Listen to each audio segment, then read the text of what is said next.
We are in Holyoke, Massachusetts at the Wistariahurst House Museum, and this functions as both a house that you can walk through in a museum for Holyoke, and you're looking at what was the barn changed into a carriage barn and then changed into a part of the museum itself.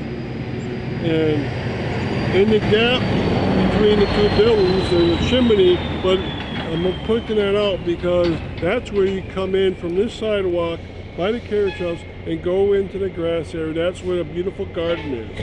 And they have many sections that call it a cut garden because it's broken into pieces along the way. And loved by all in Holyoke.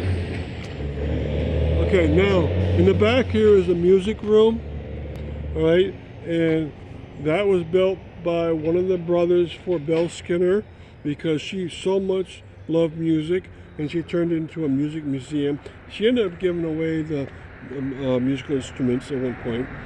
There's a section of the house that goes from the main body of the house into the museum.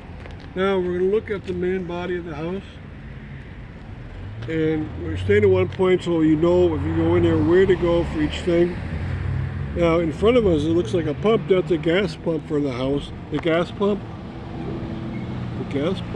is still there, and it's a great instrument to look like. Now the whole grounds is made into flowers, bushes, and beautiful trees. Some of the trees are quite unique to Holyoke, where there's only one of those examples. I think beyond this curve here is a ginkgo tree, I believe.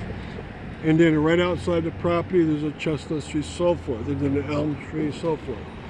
Now, the house itself is through there. There's a main opening. They have certain hours you can look up on the internet. The house was put here in 1874 when, you pause it?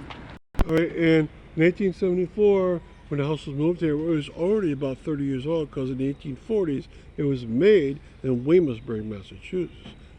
And they moved it down here in 1874 after an enormous flood in the Mill River caused them to need to change locations. And this is the back of the house officially. Now under that, underneath that driveway goes to a portico, and underneath there are old dinosaurs footprint stones that you can look at. They were probably put there in 1955 after Hurricane Diane exposed a lot of rocks with hurricane footprints on them. So this is a very interesting place to come, and I hope you come to Wistariahurst for a lot of different reasons, including house tours, ground tours, garden tours, and looking into the carriage house at what they have there. Thank you very much.